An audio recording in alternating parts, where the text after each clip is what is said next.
In this session, we shall go through some more applications of the famous mean value theorem, that is Lagrange's mean value theorem. Let us recall the statement of Lagrange's mean value theorem once again.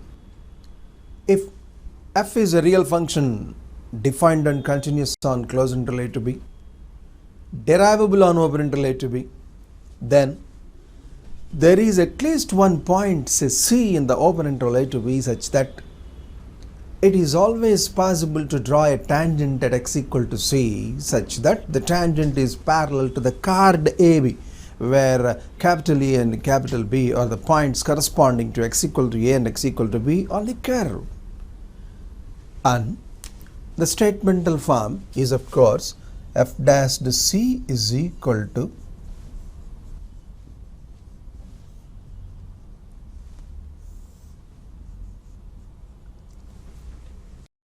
f of b minus f of a by b minus a, where f is the function defined on the closed interval a to b.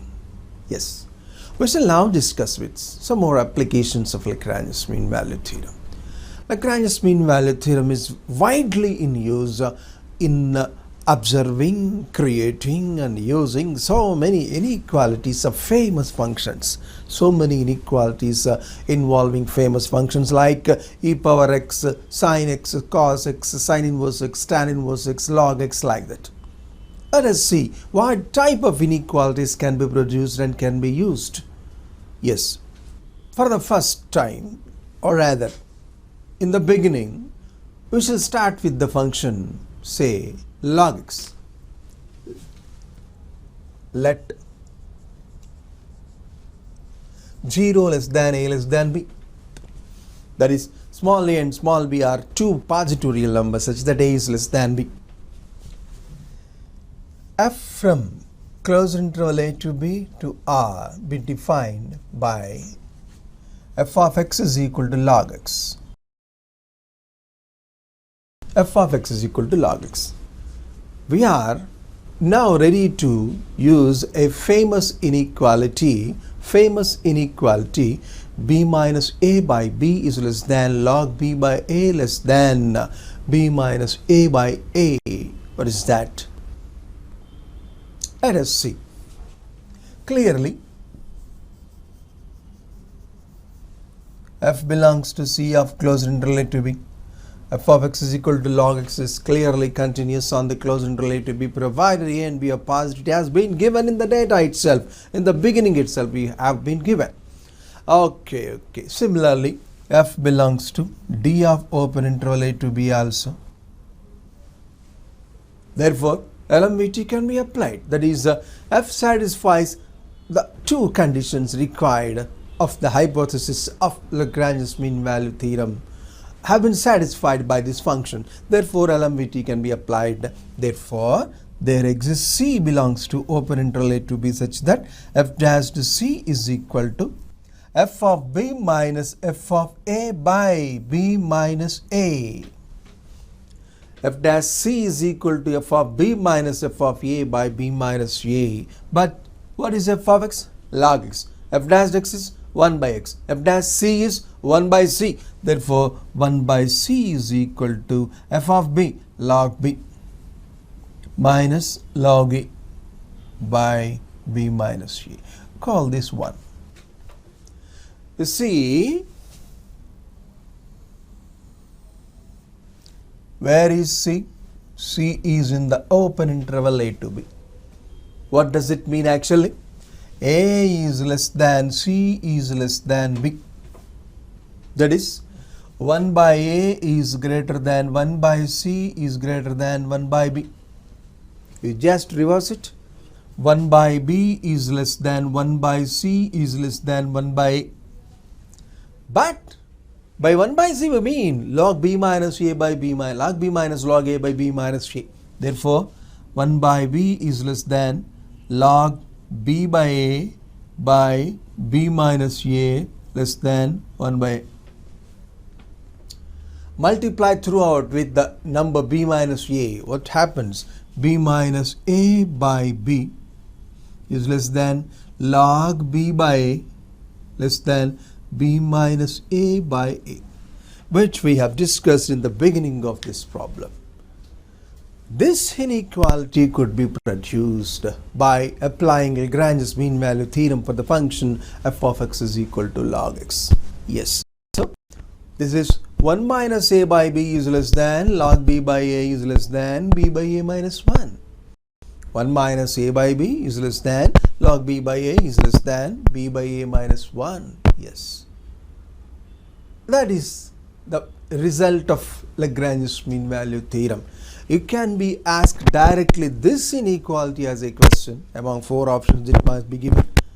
You see, as and when you look at logarithmic function in the middle of that inequality, you have to catch the idea that this Lagrange's mean value theorem is supposed to be applied to the function f of x is equal to log x. So like this, we apply Lagrange's mean value theorem for the logarithmic function. One more famous inequality is also available here. b minus a by 1 plus b square is than tan inverse b minus tan inverse a is less than b minus a by 1 plus a square. So in that middle portion of the inequality is tan inverse x. We are now ready to apply this Lagrange's mean value theorem for tan inverse function. What is going to happen? Let us have a look over. You now observe the question. If 0 is less than a is less than b, then first option b minus a by 1 plus a square less than tan inverse b minus tan inverse a is less than b minus a by 1 plus b square. Second option b minus a by 1 plus b square less than tan inverse b minus tan inverse a less than b minus a by 1 plus a square. Third option 1 plus b square by b minus a is less than tan inverse b minus tan inverse a less than 1 plus a square by b minus a. Fourth option none. The question form of the application looks like this. He just gives if 0 less than a less than b, then what happens? This is the question before us. You observe in almost all the options the middle portion contains the famous function tan inverse x, isn't it? Tan inverse b minus tan inverse a, it is appearing there. Therefore, there and there itself you have to take the decision to define f of x is equal to tan inverse x, and then applying Lagrange's mean value theorem. That is the beautiful mean value theorem which helps us to create, to discuss with, to use, to remember so many inequalities. Yes. Now, define f from closed interval a to b to r by f of x is equal to tan inverse x. In this particular domain, we know that f is both continuous and derivable on open interval a to b also. So, no question of any doubt about it. We see and say, declare that f is continuous on closed interval a to b and derivable on open interval a to b also. F dash x exists. What is that? 1 by 1 plus x square. So, Lagrange's mean value theorem can be applied, isn't it? Clearly, f belongs to C of closed interval a to b and f belongs to D of open interval a to b also. Therefore, LMVT can be applied, isn't it? What do you mean by LMVT? The so-called Lagrange's mean value theorem, as we could have just discussed, it is abbreviated as LMVT. Okay, right. Therefore, by LMVT, f dash to C is equal to f of b minus f of a by b minus a for some C belonging to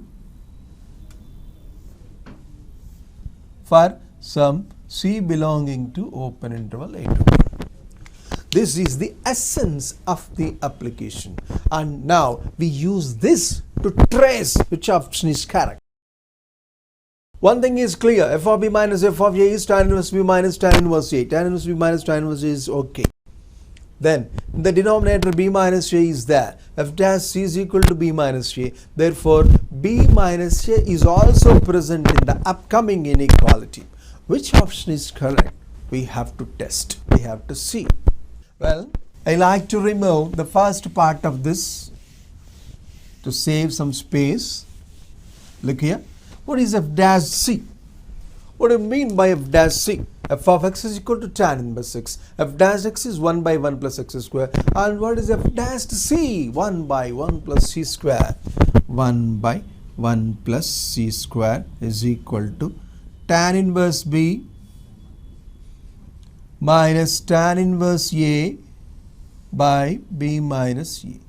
You call this 1. But from where you have derived c?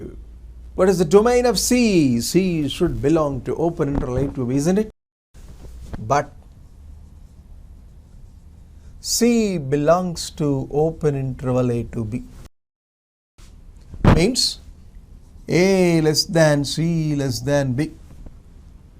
Means a square less than c square less than b square. 1 plus a square less than 1 plus c square less than 1 plus b square. You just take the reciprocals on all the sides. What is going to happen? 1 by 1 plus b square less than 1 by 1 plus c square less than 1 by 1 plus a square. Isn't it? Now you replace 1 by 1 plus c square by this quantity, that is tan inverse b minus tan inverse a by 1 b minus a. Let us see what happens. So for 1 by 1 plus c square, I would like to write 1 by 1 plus c square less than tan inverse b minus tan inverse a by b minus a is less than 1 by 1 plus c square. Now you multiply all the quantities in the inequality with b minus a. What happens? B minus a by 1 plus a square, 1 plus b square less than tan inverse b minus tan inverse a by 1 plus a square into b minus a. This is the right option. The second option is the right option. In the previous problem, for f of x is equal to log x, we could have obtained the inequality, and in this problem we have traced the inequality which is the correct inequality. Yes, like this we can have so many. Moreover, if you change the numbers a and b, you will have so many results. If you put a is equal to 0 and b is equal to 1, what happens? 1 by 1 plus 1 is half. Half less than tan inverse 1 is pi by 4. Half less than pi by 4 less than 1. If you multiply it with 4, then you have 2 less than pi less than 4 you will have. 2 less than pi less than 4, like that. So, which is of course a famous inequality. By that, by replacing a and b with suitable numbers, you will have infinitely many number of inequalities that can be used, for instance, for any purpose. So basically this have a reusability. By taking a and b as per our convenience, we can use, we can frame, and we can reuse that inequality. And this is the result of, the fruit of Lagrange's mean value theorem.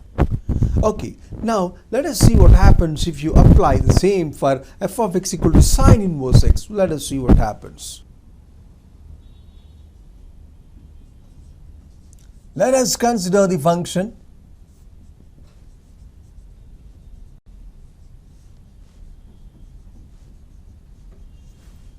f of x is equal to sine inverse x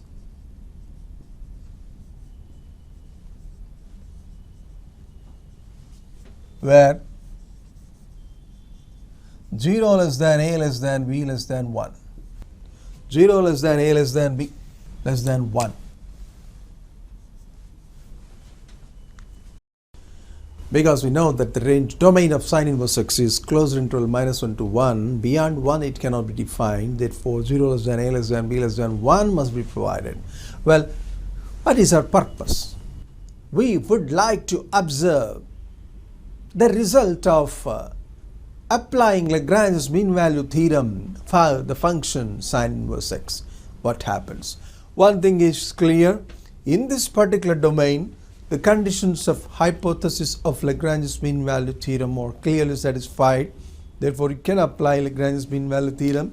That is, we see that f dash c is equal to f of b minus f of a by b minus a. What is f of x? Sine inverse x. What is f dash x? 1 by root 1 minus x square. What is f dash c? 1 by root 1 minus c square. Isn't it? 1 by root of 1 minus c square is equal to sine inverse b minus sine inverse a by b minus a. Call this one. Of course, for some c belonging to open interval a to b, that is, c belongs to open interval a to b, that is, a less than c less than b, a square less than c square less than b square. Okay, multiply with minus sign, minus b square less than minus c square less than minus c square. I think I'm right. By multiplying with negative -1 on all the sides, the inequality, the direction of the inequality will be changed. That is why minus a square greater than minus c square greater than minus b square, and if you get it reversed, you have it.